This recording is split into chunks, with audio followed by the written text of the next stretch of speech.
हम सभी के लिए 17 जून 2018 को जब इस अस्पताल का उद्घाटन किए थे, उससे पहले शुभ दिन का शुरुआत तब हो चुका था 17 जून 2005 को, जब हमारे बड़े भाई डॉक्टर नवीन कर्ण की शादी हमारी भाभी स्वाति शिवम जी से हुई थी। उसी समय से शायद परिपाटी चल चुका था कि सफलता आगे आकर कदम चूमेगा। लेकिन जैसा अभी बताया था 17 जून से संघर्ष करते करते 2005 से जो उसके बाद जूनागढ़ में, उज्जैन में और एक सरकारी हॉस्पिटल में भी काम किए उन्होंने, उमरिया में। तत्पश्चात 18 दिसंबर को इसकी नींव रखी गई। 18 दिसंबर 2017 को जब हम लोग ने जमीन प्लॉट की रजिस्ट्री करवाई और जनवरी महीने में लगभग वेंकटेश मिश्रा जी 11 फरवरी को वेंकटेश मिश्रा जी को उस दिन जब हम अस्पताल बनाने का नींव रखे, उस दिन पहला दिन से वेंकटेश मिश्रा जी को यहाँ पे लगाया गया। और सबसे बेहतर बात यह है कि इस अस्पताल को बनाने वाला, चलाने वाला सब अनुभवहीन थे, किसी को अनुभव नहीं था, केवल डॉक्टर के अलावा। कि जो डॉक्टर आने वाले थे वो अनुभवी थे। हम लोग एक एक चीज़ के जो ड्रेस देख रहे हैं उसका कलर चॉइस करना, एक एक लैब में जाके लोगों से मिले हैं। नारायण भाई साहब मिले भी थे पहले, एक लैब में जाके मिले हैं कि पैथोलॉजी का आप डाल लीजिए। पहले हम लोगों के पास गए हैं, 6 महीना तक हम और वेंकटेश मिश्रा जी एक एक लोगों के पास गए हैं कि आप हमारे यहाँ लैब चालू कर लीजिए, आप हमको एड्रेस प्रोवाइड करवा दीजिए। बात समय ऐसा होता है, आज बड़ी बड़ी कंपनियाँ, बड़े बड़े लोग, बड़े बड़े पैथोलॉजी वाले हमारे पास खुद अप्रोच कर रहे हैं कि नवजीवन हॉस्पिटल में हमें दवाई की दुकान चलाने दीजिए। नवजीवन हॉस्पिटल, उस समय दवाई की दुकान चलाने वाला भी कोई नहीं था। अरे कौन डॉक्टर है, कौन पेशेंट है। तो ये आज संभव हुआ है हमारे बड़े भाई डॉक्टर नवीन कर्ण द्वारा और आप सभी के सहयोग से। वेंकटेश मिश्रा जी जो प्रथम नींव के पत्थर रहे स्टाफ में, मतलब प्रथम, उसके बाद सभी लोग, आप सभी लोग धीरे धीरे फॉलो करते गए।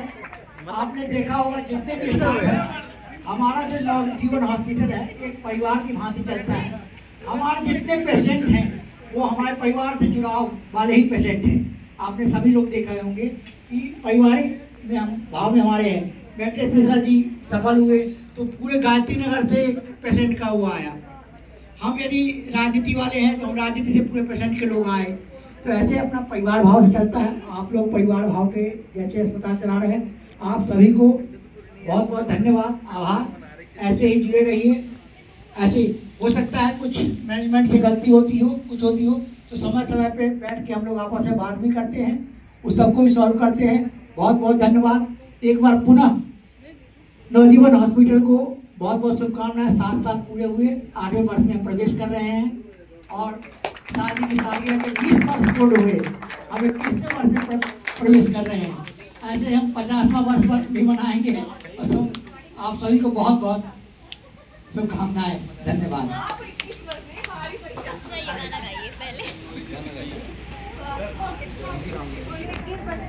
अब हमारे हॉस्पिटल के ऐसा कोई पेशेंट नहीं जानता, ऐसा कोई स्टाफ नहीं, हमारे सबके लाडले और बहुमुखी प्रतिभा के धनी भाई हमारे वेंकटेश मिश्रा जी। सर्वप्रथम मैं अपने मार्गदर्शक जिनके सानिध्य में विगत 7 या 8 वर्षों में मैंने जो अनुभव प्राप्त किया, उनकी शादी की सालगिरह बहुत बहुत आपको हार्दिक बधाई मेरे दिल के अंदर आती है। जब उद्घाटन था उस वर्ष भी मैं नहीं जानता था कि सर की शादी की सालगिरह के उपलक्ष्य में जो है नवजीवन हॉस्पिटल की नींव रखी गई। मेरे ख्याल से वो फर्स्ट ईयर था जब नारायण भैया जोड़ चुके थे और हमने उसको बड़े धूमधाम से बनाया था।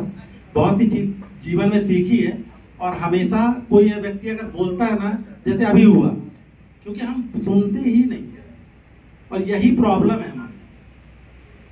खासतौर पे मैं स्टाफ के लिए बोल रहा हूँ, हम सुनते ही नहीं है। किस बात पे हमको ताली बजाना मालूम ही नहीं, किस बात पे हमको अप्रिशिएट करना मालूम ही नहीं।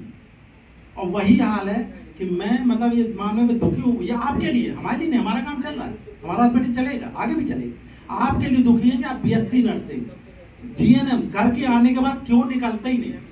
क्योंकि है ही नहीं। पेशेंट यहां से भर्ती होकर घर निकल जाएगा, अगर मैंने कभी फाइल देखी हो, बोले इसको हुआ क्या था, नहीं मालूम सर। आप कहते हो जीएनएम, केवल वैनफ्लाम लगाना, आप कभी रिपोर्ट पढ़ते ही नहीं कि ये अगर बढ़ा है तो कैसे बढ़ा है। और हमारे पास तो मैं मतलब ड्यूटी डॉक्टर रामकिशन जी का भी बहुत बहुत मतलब वो बोलूंगा कि गजब का नॉलेज है उनका, मतलब गजब का नॉलेज है। मैं ये मतलब मैं बिल्कुल मानूंगा कि गजब का नॉलेज है। मैं उनसे सीखता हूँ, मैं उनसे कई चीजों को डिस्कस करता हूँ। मैं जब बिल्कुल नया था, सर भी मेरे टैलेंट के बारे में नहीं जानते थे, और मैं पता नहीं मेरे खुद ही नहीं टैलेंट के बारे में मालूम अपने, तो सर भी नहीं जानते थे। लेकिन जब सर किसी को नहीं समझा पाते थे, भाई यहाँ पे लैंग्वेज प्रॉब्लम होती थी या दूसरों को, तो सर को ये लगता था कि मेरे को समझा देंगे तो मैं उसको समझा दूंगा।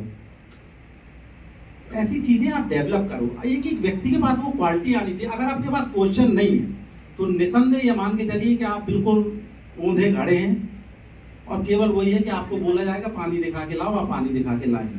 तो अपनी लाइफ में भी कुछ करना तो कुछ ना कुछ करिए। मैं बिल्कुल कभी नहीं बोलता है आप संस्था के लिए काम करिए। अबुल कलाम ने बोला था कि अपने लिए वर्क करिए, कभी इंस्टीट्यूशन के लिए नहीं करिए। हो सकता है हम आपके सगे ना हो, आप भी हमारे सगे ना हो, लेकिन काम करो। लेकिन काम करो तो काम की क्वालिटी दिखनी चाहिए। और आपके लिए लोग जब आप चले जाओ तो हम कम से कम 2-5 वर्षों तक ये याद करें कि कोई व्यक्ति हमारे बीच में था जिसने इतने अच्छे से वर्किंग की, इतने समर्पण के साथ की, इतने डेडिकेशन के साथ। धन्यवाद। खैर आज एक गाना वन सॉन्ग, एक गाना ये तो बहाना था।